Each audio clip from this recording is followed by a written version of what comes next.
Thank you, spirits, for making me a bear permanently. Wait, what the fuck happened to my voice? Spirits, I didn't ask you to change my voice, just my look.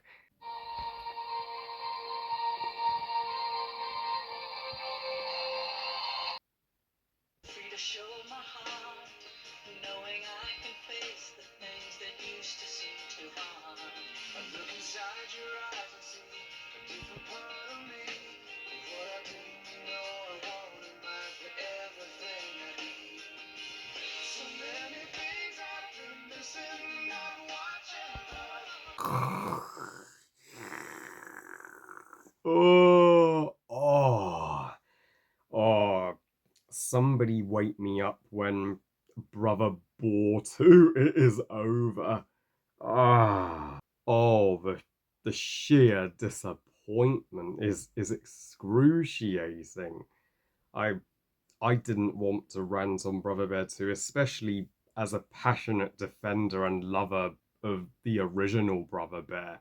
Brother Bear 2, or Brother Boar 2 as I call it, is the 2006 direct-to-video, a sequel to one of Disney's uh, most beautiful and underrated classics from the 2000s, Brother Bear, and tells the story taking place after the events of the original, after Kenai was transformed into a bear by Sitka and the spirits permanently. He's now living with Koda and the other bears in the wilds.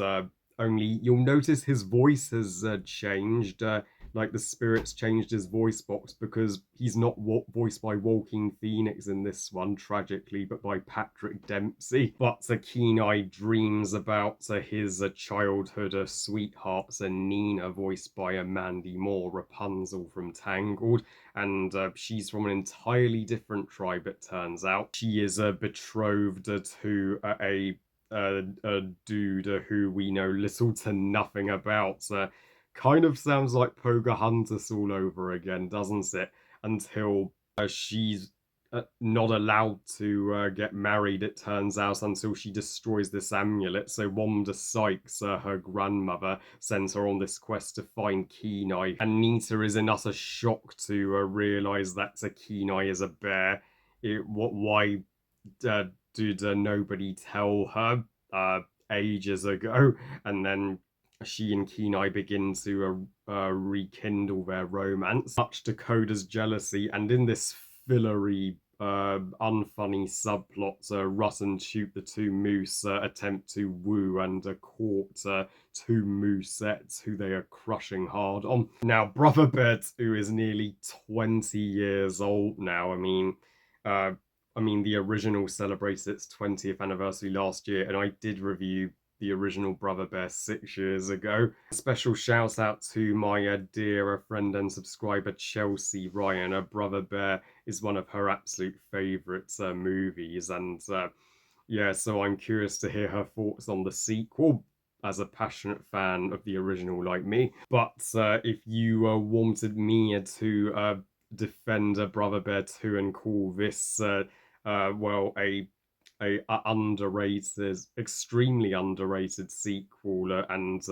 one of the more watchable Disney sequels, then I hate to burst your bubble and hate to be the party pooper, but Brother Bear 2 does not work as a sequel for me. I am with the haters. I'm sorry. And I'm reviewing this or ranting on this movie now because it's not a good movie. I can't not give it a rant. I'm sorry, but I'm ranting on it because, of course, Walking Phoenix could have returned for this movie, but he didn't. And Joker Folie à Deux is his first ever sequel. So I'm ranting on this to think, well, how much better this movie could have been had Walking Phoenix returned.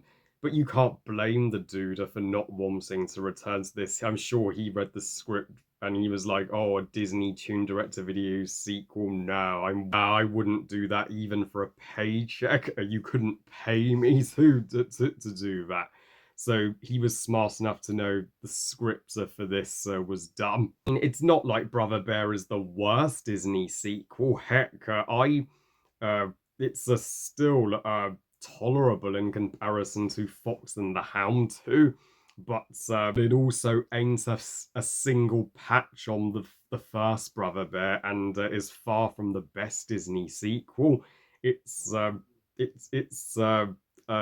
completely dumb. There are uh, writing decisions in this movie that make no sense. But let's hit the minor positives, the little redeeming qualities. I mean, I guess Nita as a character, she is the most likable, and Mandy Moore, I've got to hand it to her. She is the best performance of the cast. She really tries her best to make Nina a uh, genuine and loving new Disney princess. But uh, you do feel bad for her because she deserved to star in a proper feature length animated feature from Walt Disney Animation Studios, and not this childish director to video sequel by Disney Tunes, and I guess, and I do like that Kenai did find love in this movie, because the first movie, his story was a brother story. This one for him is a love story. I just think the logic surrounding these two lovebirds could have been executed so much better than it was. But now let's jump right into everything I hate about Brother Bear 2. And I mean, the biggest downgrade from its predecessor is Joaquin Phoenix not reprising his role. It hurts this sequel so bad. As Joaquin Phoenix is greatly missed here. He is Kenai, and Patrick Dempsey is miscast as Kenai. He doesn't even try to replicate Joaquin Phoenix. At least Coda's original voice actor reprised his role, and this was before he went through puberty, so this was his last time his voice sounded young. But it's so frustrating that Ross and Took's voice actors got to return, and even Michael Clark Duncan got a cameo as Tara, the big bear leader from the Salmon Run in the first movie, even though he does jack shit in this film. Major characters that we loved from the first movie are Tinaha and Denahi and Sidka, not in this movie whatsoever, nor are they even mentioned. Kenai completely and utterly forgets about them and never brings up the woman who gave him his totem and his mother figure or his own brothers.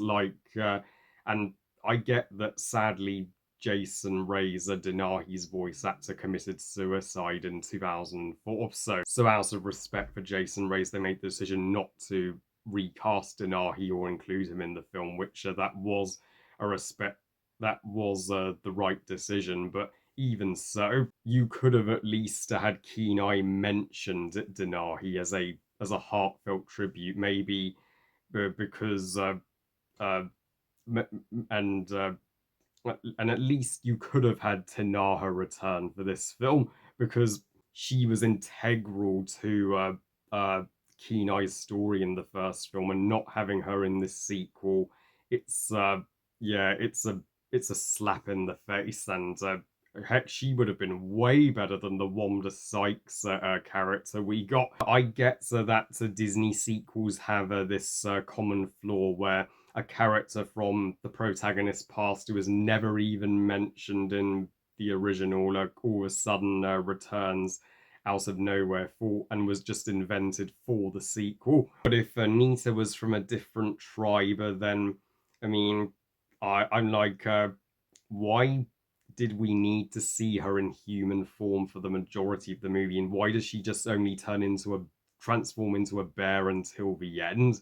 She is the one human in the Brother Bear duology that can talk properly with the animals, like she's Dr. Doolittle or something. Why not have her ask her grandmother to get the great spirits to transform her into a bear when she goes to look for Kenai. That way Kenai would instantly recognize her. But her village are a bunch of idiots. They just send her on this quest to destroy the amulets, unprotected, when they know Kenai is a bear and could rip her apart if he mistakes her for a threat to him and Coda. And when Coda comes into the village in the third act to bring Nita back to Kenai, the village overreacts to Coda being there. I'm like, he's a freaking bear cub. He's harmless. He's not gonna kill you. Morons. Are you the tribe of stupid or something?